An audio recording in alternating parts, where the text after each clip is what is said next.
Bismillahirrahmanirrahim. Assalamualaikum warahmatullahi wabarakatuh.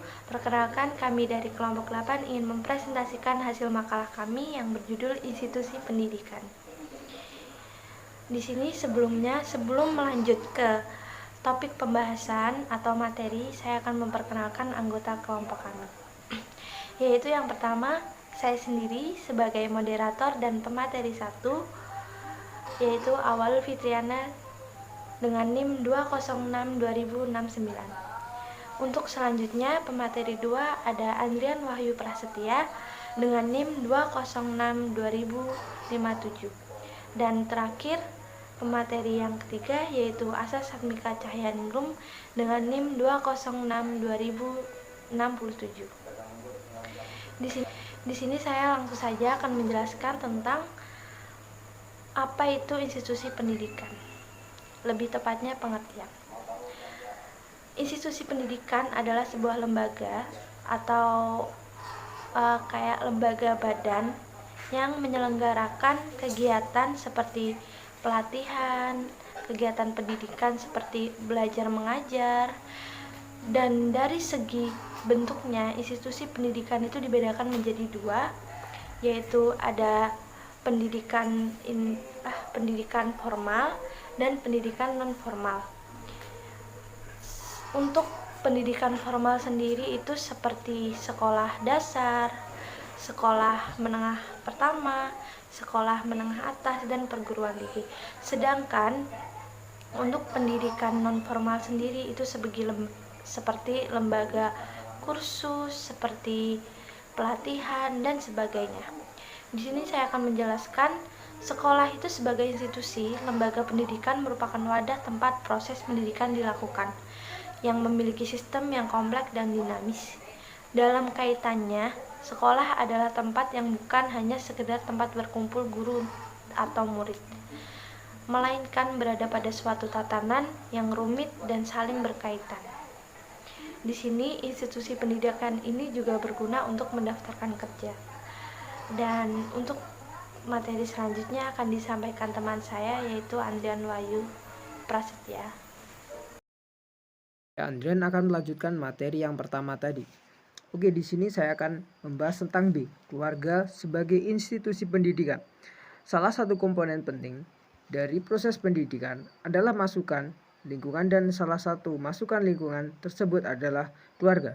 Dalam kerangka pendidikan, keluarga merupakan sekolah yang pertama. Keluarga adalah lingkungan pendidikan yang teramat penting karena pendidikan pertama dan utama berada dan terjadi dalam keluarga.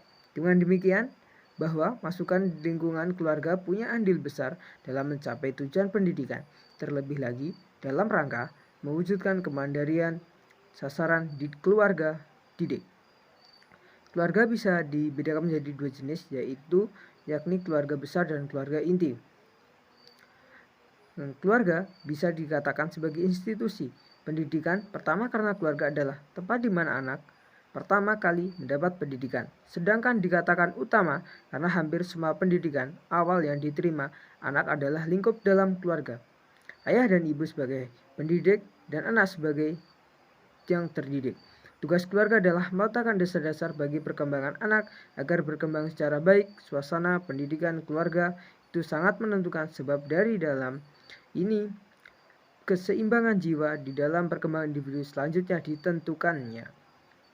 Karena dalam kehidupan keluarga perlu diproses pendidikan yang demokratis, berkeadilan, dialogis, tolong-menolong, saling mengasihi dengan berbasis keteladanan orang tua. Dari kebiasaan yang terbangun dan terbentuk dalam keluarga, maka keluarga dapat dikatakan sebagai pusat pemberdaya masing-masing anggota keluarga sebagai subjek yang berperan untuk saling mengingatkan kepada kebaikan. Oke, selanjutnya akan dilanjutkan oleh Mbak Asa.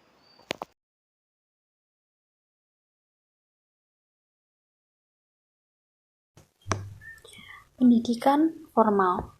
Dalam Undang-Undang Sidiknas Nomor 20 Tahun 2003 menjelaskan bahwa Indonesia memiliki 3 jalur pendidikan, yaitu formal, non-formal, dan informal.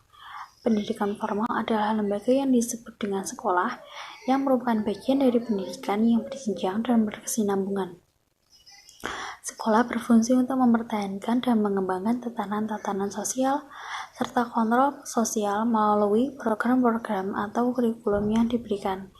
Contohnya sekolah dasar, sekolah menengah atas, sekolah menengah pertama, dan institusi, dan lain sebagainya.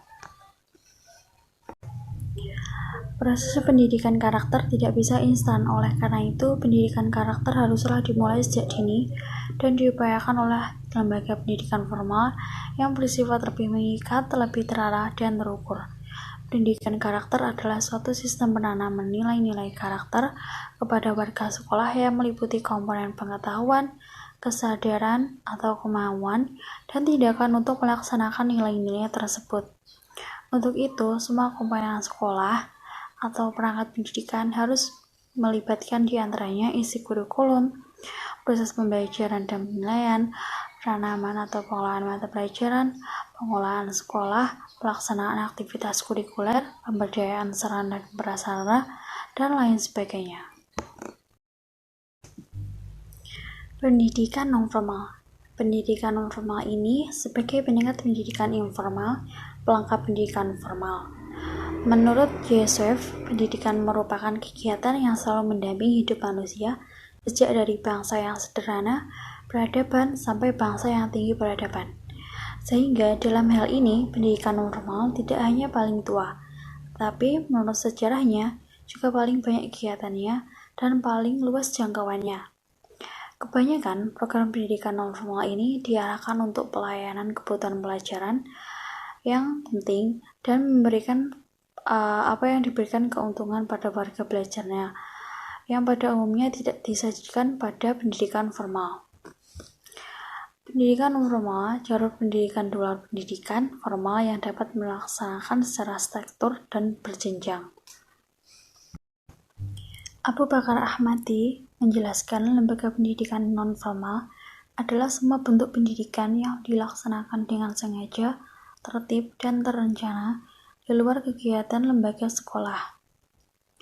Contohnya, pendidikan anak usia dini, pelatihan kerja, pendidikan kesetaraan yang meliputi paket A yang setara dengan SD atau MI, paket B yang setara dengan SMP atau MTS, dan paket C yang setara dengan SMA atau MA.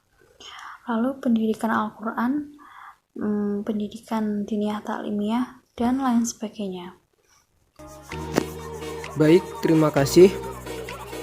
Mohon maaf atas kekurangan dalam menyampaikan materi ini. Sekian dari kelompok 8. Terima kasih. Wassalamualaikum warahmatullahi wabarakatuh.